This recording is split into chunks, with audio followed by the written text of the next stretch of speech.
تو آپ نے یہاں پر فرمایا کوئی ہے ایسا کہ جس کی بیوی میری بیوی فاطمہ کی طرح سے ہو؟ فاطمہ بھی لوگ نکل آنے چاہیے تھے کہ ہم بھی یہاں فلانے بھی تو تھے، لیکن کوئی بھی نہیں تھا۔ اس کا مطلب ہے اصل بیٹی کا شوہر، وہ جو بیٹیاں تھیں وہ ربائب تھیں کہ جن کو پالا تھا۔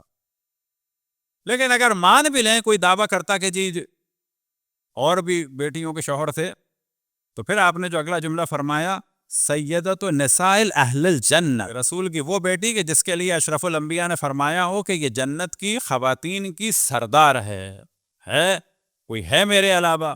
تو سب نے جواب دیا اللہم لا، تو خدا وہ گواہ کرتے ہیں کہ واقعاً کوئی نہیں ہے۔ پھر آپ نے سوال کیا فانشدکم باللہ هل فیکم احد لہو سبتان مثل سبتی الحسن والحسین سیدی شباب اہل الجنہ، آیا کوئی ہے تمہارے درمیان کہ جس کے بیٹے میرے بیٹے حسن و حسین کی طرح سے ہو، کہ جو دونوں کے دونوں جوانان جنت کے سردار ہیں؟ آپ پھر ہم توجہ دلائیں کہ ہمارے ایک ایک لفظ کی قیمت ہے۔ ہم کیا کہتے ہیں؟ امام حسن، امام حسین، یہ امام کہنا، امام حسن کہنا، امام حسین کہنا، یہ افضل ترین عبادت ہے۔ آپ کہیں گے یہ کون سا کمال ہے؟ بابا یہ کمال ہے۔ بعض دفعہ آپ نے دیکھا ہے لوگوں کی زبان سے حسن، سیدنا حسن نکلتا ہے، حضرت حسن نکلتا ہے، امام نہیں نکلتا۔